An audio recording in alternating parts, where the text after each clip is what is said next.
오늘 우리에게 주신 하나님 말씀은 구약성경 사무엘하 16장 5절에서 13절까지의 말씀입니다. 사무엘하 16장 5절에서 13절까지의 말씀입니다. 제가 받들어 봉독합니다. 다윗 왕이 바후림에 이르러 거기서 사울의 친족 한 사람이 나오니 게라의 아들이요 이름은 시므이라. 그가 나오면서 계속하여 저주하고 또 다윗과 다윗 왕의 모든 신하들을 향하여 돌을 던지니 그때 모든 백성과 용사들은 다 왕의 좌우에 있었더라. 시므이가 저주하는 가운데 이와 같이 말하니라. 피를 흘린 자여 사악한 자여 가거라 가거라. 사울의 족속의 모든 피를 여호와께서 내게로 돌리셨도다. 그를 이어서 내가 왕이 되었으나 여호와께서 나라를 내 아들 압살롬의 손에 넘기셨도다. 보라 너는 피를 흘린 자이므로 화를 자초야 했느니라 하는지라. 스루야의 아들 아비새가 왕께 여짜오되 이 죽은 개가 어찌 내 주 왕을 저주하리이까. 청하건대 내가 건너가서 그의 머리를 베게 하소서 하니 왕이 이르되 스루야의 아들들아 내가 너희와 무슨 상관이 있느냐. 그가 저주하는 것은 여호와께서 그에게 다윗을 저주하라 하심이니 내가 어찌 그리하였느냐 할 자가 누구겠느냐 하고 또 다윗이 아비새와 모든 신하들에게 이르되 내 몸에서 난 아들도 내 생명을 해하려 하거든 하물며 이 베냐민 사람이랴. 여호와께서 그에게 명령하신 것이니 그가 저주하게 버려두라. 혹시 여호와께서 나의 원통함을 감찰하시리니 오늘 그 저주 때문에 여호와께서 선으로 내게 갚아주시리라 하고 다윗과 그의 추종자들이 길을 갈 때 시므이는 산비톨로 따라가면서 저주하고 그를 향하여 돌을 던지며 먼지를 날리더라. 아멘.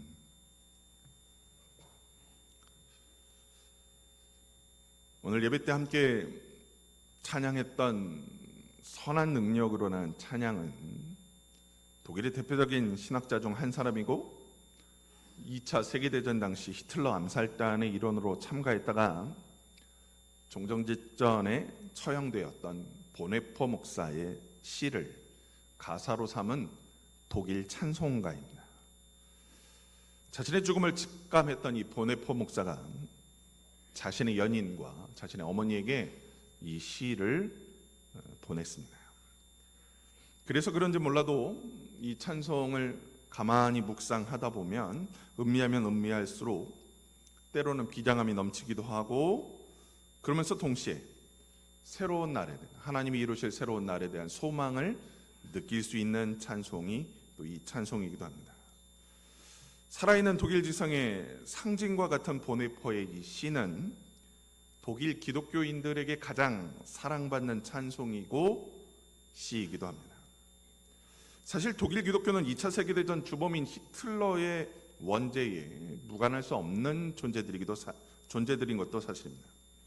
물론 기독교인들 일부가 히틀러의 주장에 반대하고 그를 처단하려는 조직도 만들고 교회도 세워서 그의 움직임에 조직적으로 반대하기도 했지만 많은 교회들이, 많은 지도자들이 히틀러에 동조했던 것이 사실이기 때문입니다.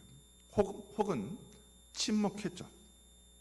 그런 상황에서 미국에서 신학대학 교수 생활을 하던 보네포가 조국 독일의 그 잘못된 행태에 침묵할 수 없어서 그 모든 것들을 다 내려두고서 고국 독일로 돌아왔습니다. 그리고 히틀러 암살단에 가담하게 됐던 거죠. 목사로서 성직자로서 한 사람을 죽이는 조직에 가담한다는 것 결코 쉽지 않습니다. 그러면서 본헤퍼는 그 모든 걸 자신의 신앙적인 고백으로 담아냈습니다. 비록 그 계획이 실행되지 못하고 사전에 발각돼서 대다수의 참여했던 사람들이 형장의 이슬로 사라졌지만 보네포의 그 거룩한 결단은 독일 교회가 2차 세계대전 후에 철저한 회개와 개혁을 하는 거룩한 밑거름이 되었다는 사실을 부인할 수 없습니다. 그의 신앙 정신이 독일 교회의 그대로 유산으로 전해져서 독일 교회는 2차 세계대전 후 그들이 저질렀던 죄에 대한 참회의 의미로 수많은 제3세계 국가들을 돕고 제3세계에 있는 교회들을 설립하는 데 많은 공헌을 했기 때문입니다. 우리나라도 특별히 한국 기독교 장로회는 독일 교회에 굉장히 큰 은혜를 입은 교회이기도 하죠.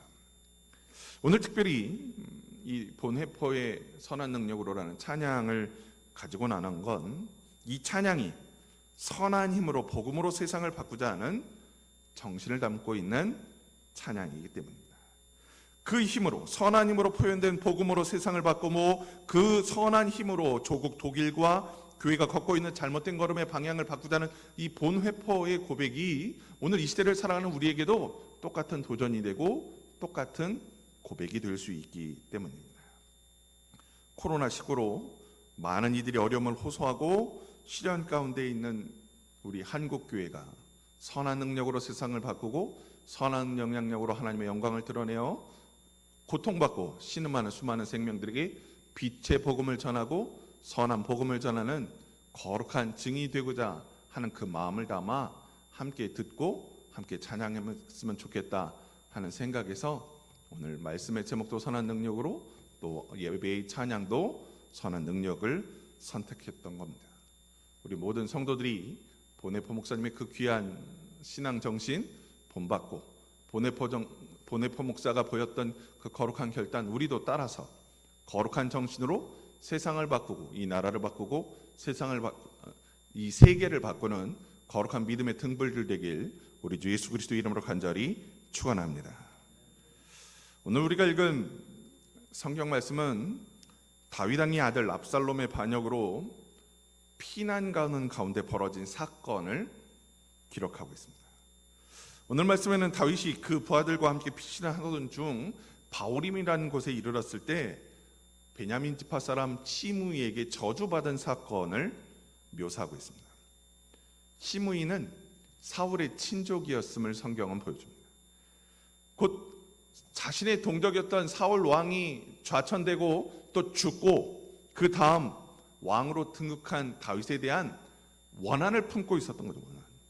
그리고 그 다윗이 아들 압살롬의 반역으로 자신의 마을 근처를 지나가게 되자 그에게 다가가 저주를 퍼부었던 거죠.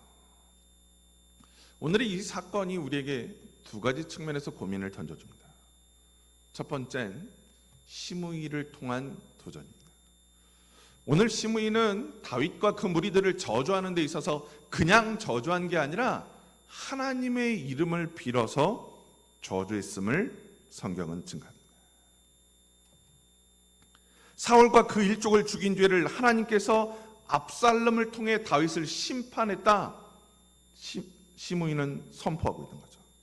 오늘 다윗이 당하는 모든 불행, 모든 시련, 다윗이 하나님의 세운 종 사울을 죽인 죄의 대가라는 점을 분명히 보여주고 있는 겁니다. 문제는 오늘 시므이가 하나님의 이름을 빌어 다윗을 저주하는 이 행동이 논쟁거리가 되는 그런 주장이었다는 거죠. 어떤 사람들은 시므이의 주장에 수긍하고 인정하기도 하지만 대다수 사람들은 시므이의 주장을 인정하지 않는 것이 현실이었기 때문입니다. 마치 어린아이들이 자기 말 안 들어주면 나 하나님한테 맹세, 내가 하나님 걸고 말하는데 하는 것처럼 시므이가 하나님의 이름을 걸어 자신의 주장을 사람들에게 전하고 있는 것과 똑같은 모습인 거죠. 사실 역사적으로만 살펴보면 오늘 시므이가 주장하는 이 주장은 맞지 않습니다. 사무엘상 31장에 사울의 죽음에 대한 기록이 등장하는데요, 그 어디를 찾아봐도 다윗이 사울을 죽였다는 기록은 없습니다. 오히려 성경에 등장하는 사울의 죽음은 블레셋과의 큰 전투에서 사울이 자신의 아들들과 함께 나갔다가 아들들 3명이 다 죽고 사울 자신도 블레셋의 공격으로 중상을 입은 상황에서 자신의 무기를 담당하던 자에게 나를 죽여라 명령했는데 그 부하가 감히 왕을 죽이지 못하니까 스스로 자신의 칼에 자기 몸을 던져서 스스로 자살한 것과 똑같은 모습이었다. 성경은 증거하고 있기 때문입니다. 그리고 그 후에 이 사울이 목숨이 거의 떨어진 것을 보고 아말렉 병사 한 사람이 사울임을 알고 그의 숨통을 완전히 끊고 사울이 쓰고 있던 왕관과 팔찌를 빼갖고 다윗에게 가져왔었죠. 근데 그 아말렉 군인을 다윗이 전후 사정을 듣더니 네가 감히 하나님이 세운 종을 죽였구나 하고 그 아말렉 군인을 오히려 다윗이 죽였습니다. 하나님이 기름 부어 세운 종을 어찌 일개 아말렉 군인이 죽일 수 있느냐 하는 이유였던 거죠. 더더군다나 다윗은요, 사울을 죽일 수 있는 기회를 2번씩이나 갖고 있었습니다. 근데 그럼에도 불구하고 다윗은 사울을 건드리지 않았습니다. 심지어 당시는 다윗이 사울의 추격을 받는 상황이었어요. 다윗이 사무엘을 통하여 하나님의 기름 부음을 받았다는 사실을 들은 이 사울이 이 놈을 그대로 두었다는 내 자리가 위험하겠구나 생각에 다윗을 반역자로 몰아 죽이려고 했던 거거든요. 추격당하는 와중에 다윗이 동굴 속에서 볼일 보고 있던 사울을 발견합니다. 그리고 몰래 다가가 그를 죽일 수 있었음에도 불구하고 그의 옷자락 하나만 끊고 왔죠. 자칫 사울을 살려두었다는 내 목숨이 위험한 상황이었는데도 불구하고 다윗은 하나님이 세운 종이니까 하나님이 책임지실 것이라는 믿음으로 끝까지 살았던 거죠. 사실 다윗이요, 사울을 죽일 수 있는 기회에 사울을 죽이고 온 세상 사람들 앞에 하나님의 뜻대로 내가 사울을 죽였다 하고 선언했다면 많은 사람들이 다윗의 행위에 대해 비난할 사람 거의 없었습니다. 왜냐하면 사울은 이미 사무엘을 통하여 하나님께 버림받았음을 온 만방에 선포되었기 때문입니다. 그리고 다윗이 사무엘을 통하여 기름 부음 받았다는 사실을 다윗을 추종하는 추종자들뿐만 아니라 다윗을 반대했던 사람들도 알고 있었거든요. 그러니까 다윗에겐 사울을 죽일 만한 명분이 충분히 있었던 겁니다. 그리고 현실적으로 대세는 이미 다윗에게 넘어간 상황이었습니다.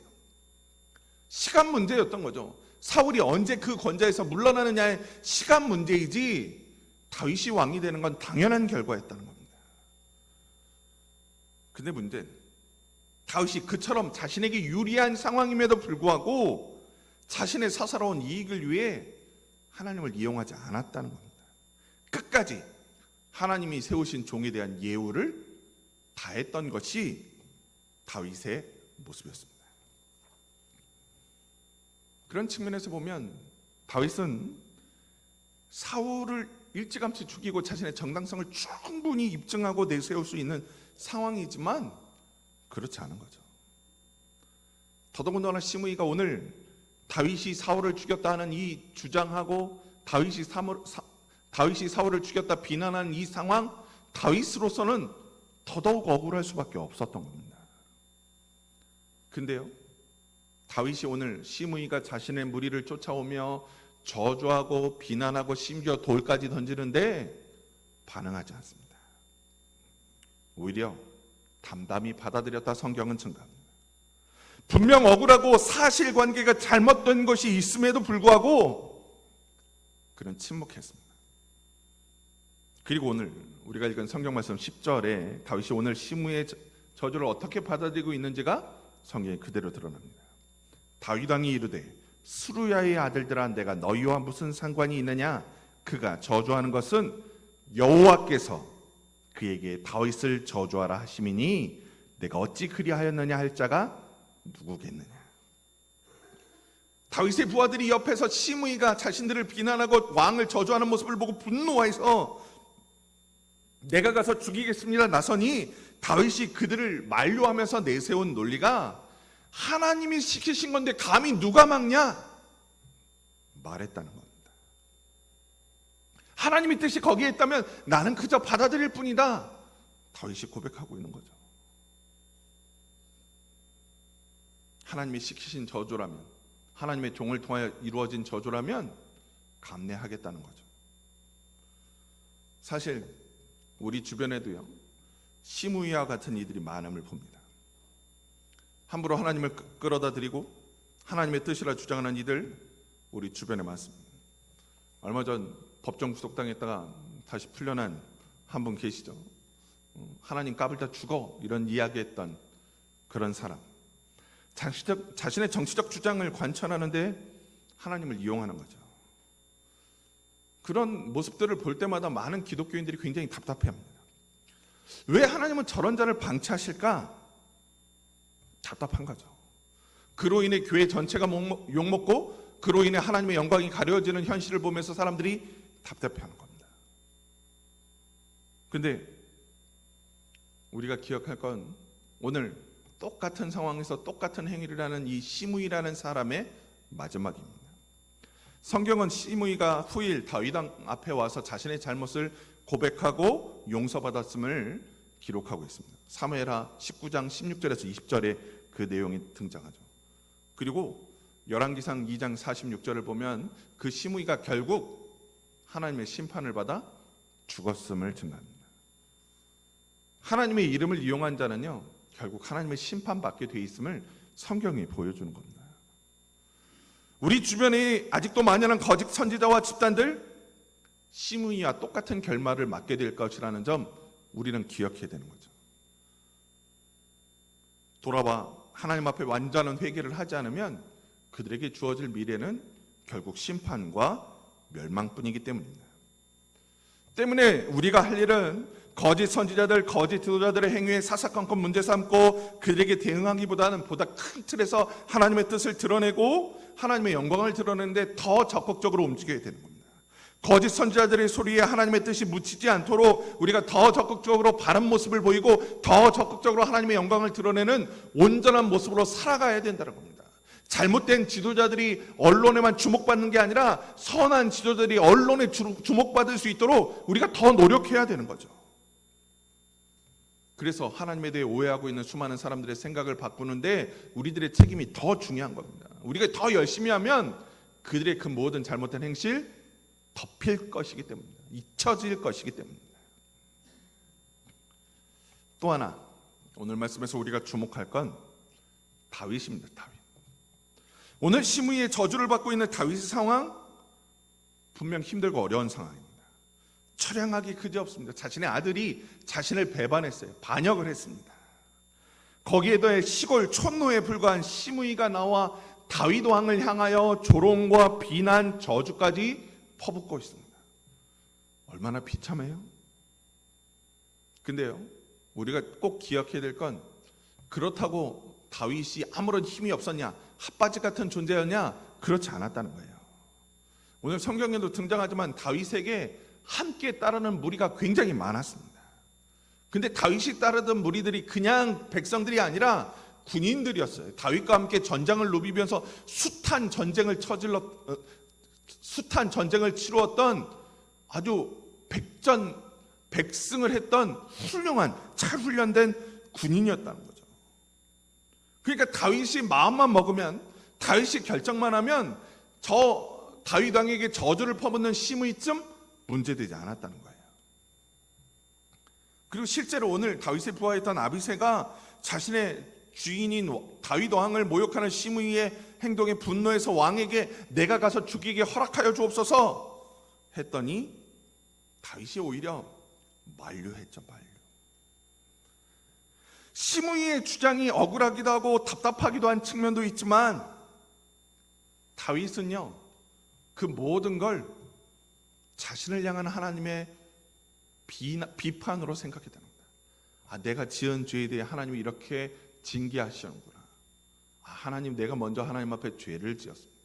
사람들이 나에게 비판을 하고 나에게 비난을 할 때 사람들에게 나아가 내 당당함을, 내 무죄함을 항변하기보다 먼저 내 자신을 돌아본 거죠. 내가 하나님 앞에 무슨 죄를 지었는지, 내가 하나님 앞에 어떤 잘못을 지었는지 다윗은 먼저 스스로를 돌아봤던 겁니다. 11절에 그렇게 등장해요.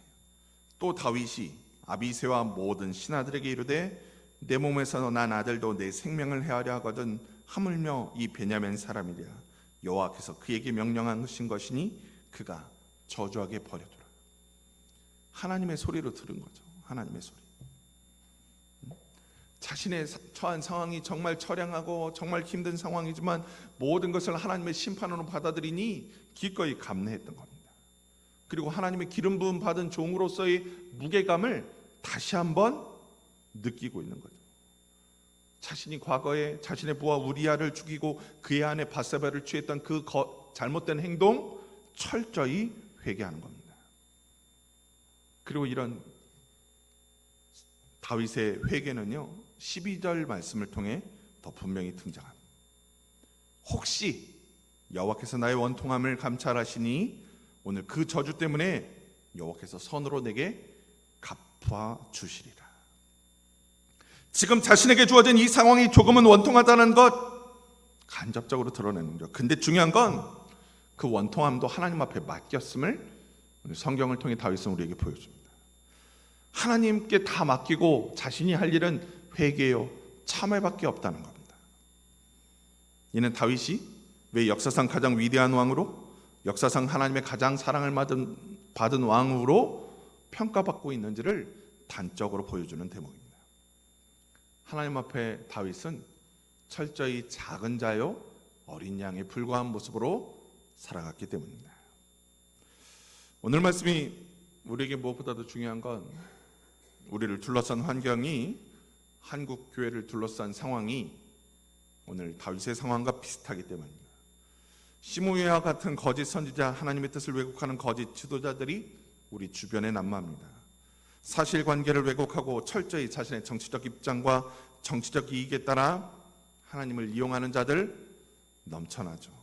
하나님의 이름을 이용해서 하나님의 이름을 받아 자신들의 정치적 목적으로 이용하는 자들이 언론의 주목을 받는 것도 사실입니다. 덩달아 그들로 인해 숱한 교회들이, 선량한 목회자들이 같은 부류로 매도당하고 비난받고 있는 것도 사실이죠. 때로는 그것으로 인해 답답하고 억울하기도 하지만, 분노가 넘치기도 하지만, 오늘 다윗은 그런 우리에게 여호와께서 선으로 내게 갚아주시리라 권면하고 있습니다. 가만히 우리들의 모습을 돌아다 봅니다. 사실 우리가 하나님 앞에 간구하면서 우리들 욕심대로 하나님 움직이지 않으시고 기도가 응답되지 않을 때 우리들 어떤 모습을 보였습니까? 원망하고 불평하지 않았습니까? 하나님 정말 살아계신가요? 스스로 반문할 때가 있을 정도로 하나님 앞에 늘 불평하고 원망했던 것이 우리들의 현실입니다. 우리들 욕심이 채워주지 않으니까, 우리를 뜻대로 일이 풀리지 않으니까 하나님 앞에 불평하고 원망했던 것이 우리들이죠. 하나님이 내 기도를 들으시고 내 기도에 응답하셔야 좋은 분인데 내 기도를 듣지 않고 내 기도에 응답하지 않으시니까 불평하고 원망하게 되는 겁니다. 근데 오늘 다윗은요, 우리보다 더한 상황에 놓여 있었습니다. 우리보다 더 많은 불평과 원망이 넘쳐나는 상황이 있었습니다. 근데 그럼에도 불구하고 다윗은 그 상황에, 그 억울하고 답답한 상황에, 심지어 촌구석 노인으로부터 비난받고 무시당하는 이 상황에 다윗은, 이스라엘의 왕이었던 다윗은 침묵합니다. 하나님 앞에 머리 조아려 기도합니다. 회개합니다. 스스로 하나님 앞에 먼저 무릎 꿇었습니다. 하나님 우선 하는 거죠. 하나님 퍼스트입니다. 하나님을 제일 먼저 생각하니 주변의 소리가 귀에 들어오지 않은 거죠. 주변의 소리를 통하여 말씀하시는 하나님의 소리에 귀 기울이니 내 잘못이 먼저 보이는 겁니다. 결국 다윗의 그 모습이 다윗을 세상 가장 높은 자리에 세웠음을 성경은 증가합니다. 허물도 많고 연약했던 다윗임에도 불구하고 하나님께서 그를 태우시고 그를 택하사 위대한 이스라엘의 왕으로 세우신 이유, 하나님을 먼저 생각했기 때문입니다. 오늘 주의 전에 나와 예배드리는 우리 대성교회 모든 성도들이 다윗과 같이 하나님 우선주의로 살아가길 주의 이름으로 간절히 축원합니다. 하나님 먼저 생각하고 하나님 퍼스트로 생각하면 코로나19의 이 위기도 분명히 극복하게 될 줄로 믿습니다. 우리를 향한 숱한 비난과 음해 오히려 건강한 신앙의 원동력으로 삼고, 우리를 향한 비난 오히려 우리를 향한 하나님의 비판으로 삼아 하나님 앞에 먼저 바른 모습으로 살려고 노력하고 하나님의 말씀으로 바르게 서려고 노력할 때 세상이 우리를 향한 비난이 바뀌어 하나님을 향한 찬송이 되고 영광이 될 줄로 믿습니다. 하나님이 우리를 바로 세우시려고 세상을 이용하시는 겁니다. 하나님이 우리를 바로 세우시려고 거짓 선지자를 이 땅에 허락하신 겁니다. 우리가 원망하고 우리가 불평할 일이 아니라 먼저 하나님 앞에 회개하고 먼저 하나님 앞에 참회해야 될 일입니다. 오늘 이 거룩한 날 주의 전에 나와 예배드리는 우리 모든 성도들이 오늘 사무엘하 16장 말씀을 통하여 보여주신 다윗의 모습을 통해 우리도 먼저 하나님의 음성에 귀 기울이고 하나님의 뜻을 헤아리는 주의 성도들 되길 주의 이름으로 축원합니다. 그럴 때 우리 인생이 바뀔 것이고 우리의 미래가 바뀔 것이고 이 나라의 운명이 달라지리라 믿습니다. 세상은 우리를 비난할지 몰라도 믿는 우리가 바르게 설면 선한 능력으로 독일을 바꿨던 보네표처럼 선한 능력으로 이 세상을 바꿀 수 있게 될 줄로 믿습니다. 선한 능력으로 주의 복음으로 세상을 바꿔 하나님 영광 높이는 거룩한 주의 증인들 되길 우리 주 예수 그리스도의 이름으로 간절히 축원합니다. 사랑의 하나님 감사합니다. 부족하고 연약한 우리들을 오늘도 이 자리로 불러주시고 선한 주의 증인으로 세워주시니 그 은혜에 감사드리옵나이다. 연약하고 부족한 우리들의 생각대로 살아가는 것 아니라 거룩하신 하나님 뜻대로 살게 하여 주옵시고 자신의 모든 것 내려놓고 먼저 하나님을 생각하고 먼저 하나님의 말씀에 귀 기울였던 다윗처럼 오늘 우리도 주의 말씀에 귀 기울이며 주의 영광 드러내는 거룩한 주의 증인들 되게 인도하여 주옵소서. 이제는 우리 주 예수 그리스도의 은혜와 하나님 아버지의 사랑과 성령님의 감동감화 교통하심이 모든 것을 하나님에 맡기고 하나님의 처분에 따라 살겠다 다짐했던 다윗처럼 우리도 살겠습니다 다짐하고 결단하는 주의 백성들 머리 위에 지금부터 영원까지 함께 하옵시기를 간절히 축원하옵나이다. 아멘.